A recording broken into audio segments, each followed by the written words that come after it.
사랑하는 형제자매 여러분, 오늘 우리의 영혼을 위한 여정을 시작하기에 앞서 잠시 여러분의 도움이 필요합니다. 만약 이 말씀이 여러분의 마음에 울림을 준다면 좋아요와 공유를 통해 이 귀한 은혜가 더 많은 이들에게 흘러갈 수 있도록 도와주시길 부탁드립니다.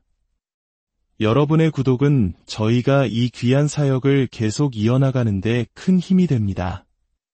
이 나눔에 동참하시는 모든 분들의 삶에 우리 주님의 평안과 축복이 가득하기를 기도합니다. 이제 고요한 마음으로 하나님의 말씀에 귀 기울이는 시간을 갖겠습니다. 오늘 우리는 사도 바울이 에베소 교회 성도들에게 보낸 편지의 한 구절을 깊이 묵상하고자 합니다. 에베소서 4장 17절부터 24절까지의 말씀입니다.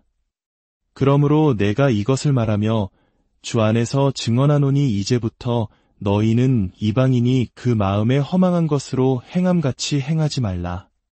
그들의 총명이 어두워지고 그들 가운데 있는 무지함과 그들의 마음이 굳어짐으로 말미암아 하나님의 생명에서 떠나 있도다. 그들이 감각 없는 자가 되어 자신을 방탕에 방임하여 모든 더러운 것을 욕심으로 행하되 오직 너희는 그리스도를 그같이 배우지 아니하였느니라. 진리가 예수 안에 있는 것 같이 너희가 참으로 그에게서 듣고 또한 그 안에서 가르침을 받았을진대 너희는 유혹의 욕심을 따라 썩어져가는 구습을 따르는 옛 사람을 벗어버리고 오직 너희의 심령이 새롭게 되어 하나님을 따라 의와 진리의 거룩함으로 지으심을 받은 새 사람을 입으라. 아멘. 잠시 기도하겠습니다. 거룩하신 성령 하나님, 이 시간 저희의 마음 가운데 임하여 주시옵소서. 저희의 마음을 세상의 것들로부터 멀어지게 하시고 저희의 모든 생각과 감정 속에 주님의 뜻이 흐르게 하여 주옵소서. 연약한 저희에게 강한 능력으로 말씀하여 주시고 마땅히 주님을 사랑해야 할 그 모습 그대로 사랑할 수 있도록 도와주시옵소서. 우리 주 예수 그리스도의 이름으로 기도합니다. 아멘. 우리는 지금 오랫동안 에베소서 말씀을 함께 나누고 있습니다. 우리가 이 서신서로 계속 돌아올 때마다 그 배경과 전체적인 맥락을 마음에 명확히 새기는 것은 매우 중요합니다. 때때로 우리는 성경의 한 구절이나 한 부분을 전체 문맥에서 떼어내어 그릇되게 해석함으로써 오히려 해를 입을 수 있기 때문입니다. 1세기의 도시 에베소를 한번 상상해 보십시오. 에베소는 당시 로마 제국에서 가장 번영했던 지역에 속한 거대하고 부유한 도시였습니다. 수많은 인구가 북적였고 세계 7대 불가사의 중 하나로 꼽히는 아르테미스 여신의 신전이 도시의 스카이라인을 압도하고 있었습니다. 오늘날 서울이나 부산 같은 대도시처럼 에베소는 화려함과 풍요로움, 그리고 온갖 세속적인 가치관으로 가득 찬 곳이었습니다. 거대한 아르테미스 신전은 단지 건축물로서만이 아니라 그 도시 사람들의 정신과 영혼을 지배하는 중심축이었습니다. 이런 환경 속에서 사도 바울의 가르침을 듣고 예수님을 따르게 된 사람들은 거대한 도시 속에 아주 작은 소수 집단에 불과했습니다. 마치 캄캄한 밤바다에 떠있는 작은 등대와도 같았을 것입니다. 사도행전은 어느 날 거대한 군중이 예수님의 이야기를 전하려는 이들의 목소리를 어떻게 억눌렀는지 기록하고 있습니다. 그들은 오랫동안 한 목소리로 외쳤습니다. 크다, 에베소 사람의 아르테미여. 크다, 에베소 사람의 아르테미여. 그 외침 속에는 우리는 이미 위대함이 무엇인지 알고 있으니 당신들의 예수는 필요 없다는 강한 저항의 메시지가 담겨 있었습니다. 당시 교회가 마주한 반대는 이처럼 강력하고 위협적이었습니다. 바로 이런 성도들에게 바울은 편지를 쓴 것입니다. 그들이 하나님의 거대한 계획 속에서 어떤 존재인지를 깨닫게 하기 위함이었습니다. 바울은 편지 서두에서부터 하나님의 선택하시는 은혜를 찬양하는 위대한 교향곡을 연주합니다. 그는 말합니다. 여러분은 하나님의 영광을 찬미하도록 아들로 삼으시기로 예정된 자들입니다. 여러분은 썩지 않을 유업을 얻었습니다. 그리고 그는 계속해서 선포합니다. 여러분은 그리스도 예수 안에서 가장 높은 곳, 하늘에 앉히심을 받았습니다. 하나님께서 그들을 자신의 소유로 삼으심으로써 행하신 그 놀라운 일이 무엇인지 계속해서 상기시켜줍니다. 많은 분들이 에베소서에서 가장 잘 아는 구절은 아마 2장 8절과 9절일 것입니다. 너희는 그 은혜에 의하여 믿음으로 말미암아 구원을 받았으니 이것은 너희에게서 난 것이 아니요 하나님의 선물이라. 행위에서 난 것이 아니니 이는 누구든지 자랑하지 못하게 함이라. 하지만 바로 이어지는 10절 말씀 또한 그에 못지않게 중요합니다. 우리는 그가 만드신 바라. 그리스도 예수 안에서 선한 일을 위하여 지으심을 받은 자니 이 일은 하나님이 전에 예비하사 우리로 그 가운데서 행하게 하려 하심이니라. 우리는 그가 만드신 바라는 말씀은 교회를 마치 하나님의 작업장으로 묘사하는 아름다운 비유입니다. 마치 한 명의 거장 예술가가 그의 자녀들이라는 캔버스 위에 자신의 아들 예수 그리스도의 형상을 정성껏 그려나가는 모습과 같습니다. 하나님께서는 지금 바로 당신을 그분의 아들의 형상을 따라 빚어가고 계십니다. 하나님께서 구속하신 자녀들을 통해 궁극적으로 하시고자 하는 일이 무엇일까요? 그것은 바로 우리를 예수님처럼 만드는 것입니다. 이것이 하나님의 전체 계획입니다. 그리고 하나님은 이 일을 우리 각자를 고립시켜서가 아니라 서로와의 관계 속에서 이루어 가십니다. 그렇기 때문에 바울은 3장을 마치고 4장에서 이렇게 권면하는 것입니다. 그러므로 주 안에서 갇힌 내가 너희를 권하노니 너희가 부르심을 받은 일에 합당하게 행하여 하나님께서 여러분의 삶이라는 캔버스 위에 그림을 그리고 계시니 여러분이 저 에베소의 문화 속으로 걸어나갈 때 여러분을 부르신 그 부르심에 합당하게 행하라는 것입니다. 그리하여 여러분의 행동을 보고 여러분의 말을 듣고 여러분의 삶을 목격하는 사람들이 예수 그리스도께서 살아계시며 삶을 변화시키는 능력이 있으심을 어렴풋이나마 깨닫게 하라는 것입니다. 왜냐하면 그들은 바로 여러분의 삶이 변화된 것을 보게 될 것이기 때문입니다. 오늘 본문은 크게 3부분으로 나눌 수 있습니다. 첫째, 17절부터 19절까지는 그리스도 밖에 있었을 때의 옛 생활 방식을 상기시킵니다. 둘째, 20절부터 24절까지는 그리스도 안에서 우리가 어떤 존재가 되었는지를 설명합니다. 옛 옷을 벗고 새 옷을 입는 것과 같은 교체의 원리를 가르쳐줍니다. 그리고 25절부터 마지막까지는 새 사람이 된 우리가 구체적으로 어떻게 살아가야 하는지를 보여줍니다. 바울은 이렇게 말합니다. 하나님께서 여러분에게 은사를 주신 것은 여러분이 연합하여 살게 하기 위함이며 또한 순결하게 살게 하기 위함입니다.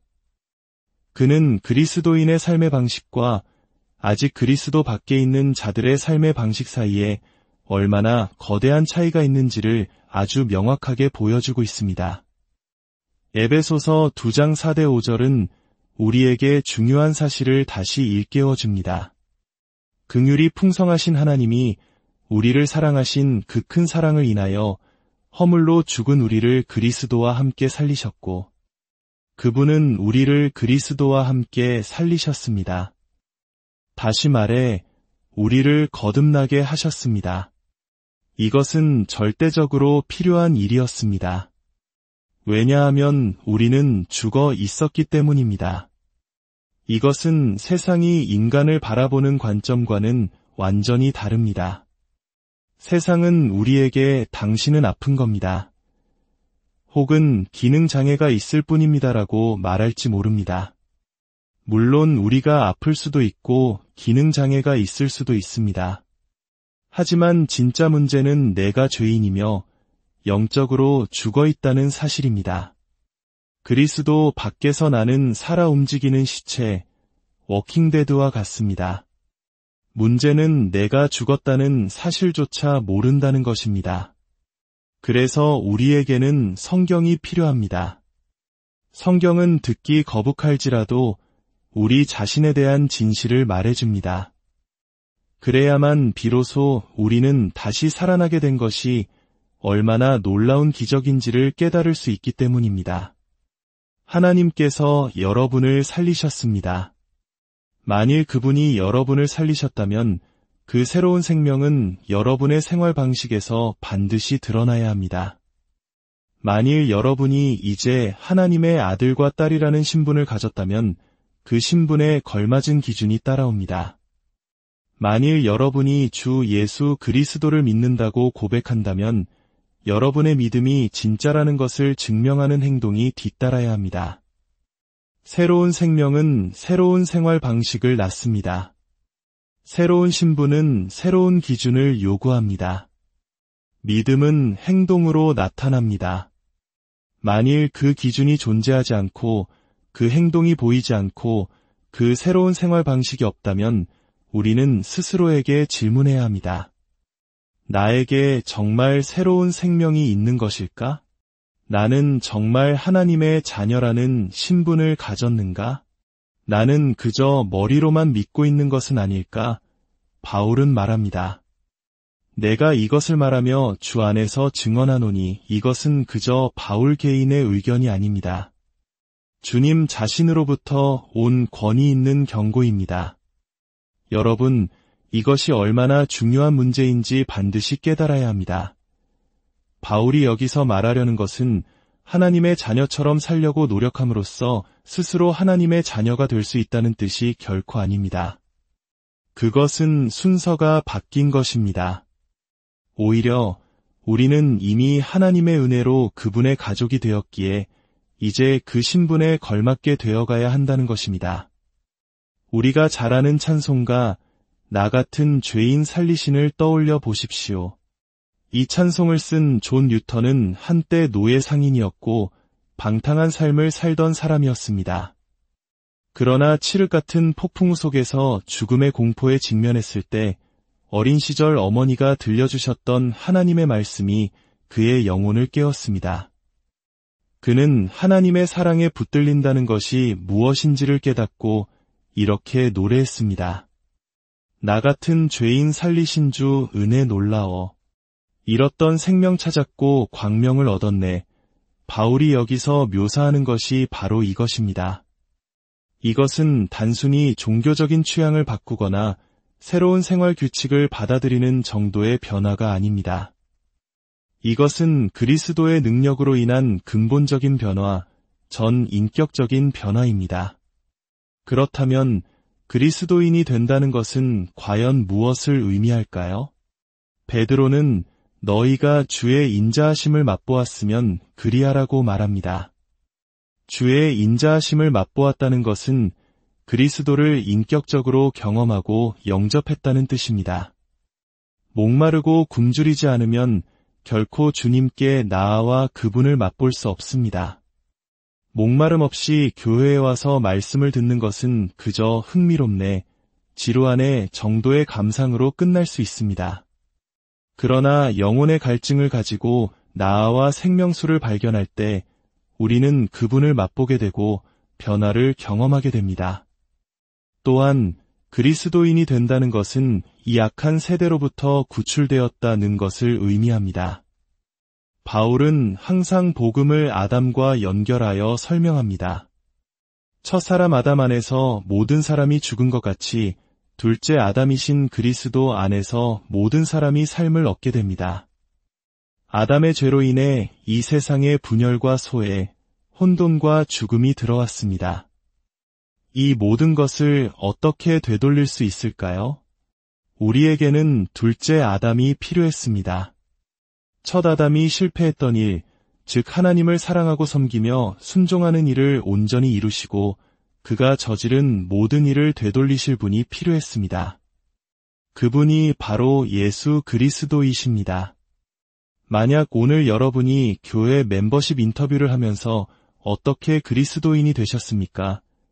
라는 질문을 받는다면 무엇이라고 쓰시겠습니까? 오랫동안 그저 듣기만 했을 뿐 주님을 맛보지는 못했습니다. 하지만 어느 날 제 삶의 어느 순간 저는 주님의 선하심을 맛보았고 그분이 좋으신 분임을 알게 되었습니다. 라고 쓰시겠습니까? 혹은 저는 제 자신의 자아와 죄의 성향, 저만의 안전지대에 갇혀 도저히 빠져나올 수 없었습니다. 그때 예수님께서 저를 구원하러 오셨다는 것을 깨달았습니다. 라고 쓰시겠습니까? 그리스도를 영접하는 것을 너무 복잡하게 생각하지 마십시오. 요한복음은 명확히 말합니다. 자기 땅에 오매 자기 백성이 영접하지 아니하였으나 영접하는 자 곧 그 이름을 믿는 자들에게는 하나님의 자녀가 되는 권세를 주셨으니 오늘 아침 누군가 저에게 책을 선물로 주었습니다. 저는 그 선물을 받았습니다. 이제 그 책은 제 것입니다. 제가 거절할 수도 있었지만 저는 그것을 받았습니다. 어떤 분들은 이 그리스도인이 되는 과정을 너무 복잡하게 만들어 자신이 어디에 서 있는지도 모른 채 방황하고 있습니다. 바로 오늘 이 자리에서 여러분은 그리스도를 영접할 수 있습니다. 그분이 누구시며 왜 오셨으며 무엇을 하셨는지 인정하십시오. 그분이 주시는 선물을 받고자 하는 마음이 조금이라도 여러분 안에 있다면 그것이야말로 하나님께서 여러분의 마음속에서 일하고 계시다는 증거입니다. 복음서에 나오는 삭개오의 이야기를 기억하십니까? 예수님께서 그가 올라가 있는 뽕나무 아래에 멈춰서서 말씀하셨습니다. 삭개오야, 속히 내려오라. 내가 오늘 내 집에 유하여야 하겠다. 삭개오는 안 됩니다. 제 집에 오실 수 없습니다. 저는 그냥 나무 위에 있고 싶습니다. 라고 말하지 않았습니다. 성경은 그가 급히 내려와 즐거워하며 영접했다고 기록합니다. 오늘 여러분에게 복음이 제시될 때, 하나님의 음성을 들을 때 삭개오처럼 그분을 기쁘게 환영하십시오. 여러분의 마음으로 그분을 영접하십시오. 모든 것을 다 알지 못해도 괜찮습니다. 존 뉴턴처럼 내가 큰 죄인이며 하나님이 위대한 구원자이심을 아는 것으로 충분합니다. 바울은 이제 에베소 성도들에게 경고합니다. 여러분이 이전에 살던 방식대로 다시는 살아가지 말라고 말입니다. 그들은 과거에 그저 그들 문화의 흐름에 에베소를 에베소답게 만들었던 그 생각의 흐름에 몸을 맡긴 채 표류하고 있었습니다. 바울은 2장에서 그들이 그 상황 속에서 세상에서 소망이 없고 하나님도 없는 자였다고 상기시킵니다. 오늘 본문 17절에서 19절은 하나님 없는 삶에 대한 충격적인 묘사입니다. 이것은 로마서 1장의 내용과도 일치합니다. 하나님을 알만한 것이 그들 속에 보이지만 그들은 하나님을 영화롭게도 아니하며 감사하지도 아니하고 오히려 그 생각이 허망하여지며 미련한 마음이 어두워졌습니다.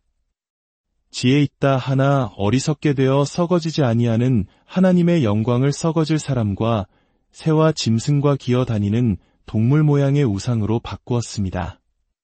이것이 바로 완고한 마음에서 시작되는 내리막길의 경로입니다. 하나님의 진리에 대한 완고한 거절. 그것은 지적인 능력이 부족해서가 아니라 하나님의 진리에 대한 윤리적, 도덕적 반감의 표현입니다. 그래서 시편 기자는 어리석은 자는 그의 마음에 이르기를 하나님이 없다 하는도다 라고 말한 것입니다. 완고한 마음은 무지를 낳고 무지는 하나님으로부터의 소외를, 소외는 어두워진 이해를 낳습니다. 결국 감각이 무뎌지고 방탕에 자신을 내어주며 탐욕으로 온갖 더러운 것을 행하게 됩니다. 물론 모든 비신자가 이 모든 세부사항에 다 들어맞는 것은 아닙니다. 이것은 인류가 하나님의 진리를 거부할 때 향하게 되는 궁극적인 방향, 그 궤적을 보여주는 것입니다. 하나님은 없어 이것은 하나의 선택입니다. 갓 태어난 아기를 품에 안고서도 하나님의 창조 솜씨를 거부하기로 결정하는 것입니다. 바울은 경고합니다. 여러분은 여러분이 나온 그 문화 속에 살고 있습니다. 다시 그곳에 빨려 들어가지 않도록 조심하십시오. 마음의 허망함을 따라 이전처럼 생각하기 시작하지 마십시오. 우리 시대의 가장 명석한 지성인 중 한 명으로 꼽히는 물리학자 스티븐 호킹을 생각해 보십시오. 그는 인류가 100년 안에 지구를 떠나 다른 행성에 거주해야 할 것이라고 예측했습니다. 천재의 허무함, 지성인의 어리석음입니다. 이것은 지적으로는 방대하지만 하나님 없는 인간 지혜의 한계를 보여주는 증거입니다. 바울은 고린도전서에서 묻습니다. 지혜 있는 자가 어디 있느냐?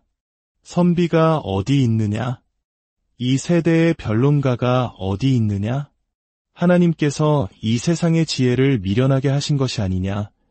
세상은 자기 지혜로는 하나님을 알지 못하기에 하나님께서는 전도에 미련한 것으로 믿는 자들을 구원하시기를 기뻐하셨습니다. 그렇습니다. 믿는 자들입니다. 빌립보 감옥의 간수가 내가 어떻게 하여야 구원을 받으리이까? 라고 물었을 때 바울은 주 예수를 믿으라고 대답했습니다. 사람들은 그렇게 간단할 리가 없다고 말합니다. 그러나 그것은 그렇게 간단하면서도 동시에 그렇게 심오합니다. 왜냐하면 당신은 당신 자신의 조건이나 당신 자신의 시간에 하나님께 나아갈 수 없기 때문입니다. 오직 그분의 시간과 그분의 조건으로만 나아갈 수 있습니다. 그래서 성경은 끊임없이 말합니다. 오늘 너희가 그의 음성을 듣거든 너희 마음을 완고하게 하지 말라. 그분의 음성을 듣는다면 지금이 바로 그분의 시간임을 확신하십시오. 지금이 바로 구원의 날입니다. 예수님께서 삭개오의 나무 아래 멈추셨던 것처럼 오늘 그분은 당신이 앉은 자리에 멈추어 서서 물으십니다. 삭개오가 했던 것처럼 하겠느냐? 내 자리에서 일어나 나를 기쁘게 환영하겠느냐? 나를 영접하고 믿겠느냐? 아버지 하나님, 당신은 찾으시고 구원하시는 하나님이심에 감사합니다. 어두운 밤을 뚫고 우리를 부르시고 반역적이고 허무하며 자기중심적인 우리의 영혼 속으로 손을 뻗어 빛을 비추시는 분이심에 감사합니다. 너무나 오랫동안 어둠 속에 있어 우리가 얼마나 어두웠는지조차 깨닫지 못했고 죽어 있었기에 우리가 죽었다는 사실조차 알지 못했습니다. 그러나 주님께서 우리를 살리셨습니다. 이 얼마나 신비로운 은혜입니까? 이 거룩하신 하나님, 오늘 우리 안에서 그리고 우리를 통하여 당신의 뜻을 이루어 주시옵소서. 우리 주 예수 그리스도의 이름으로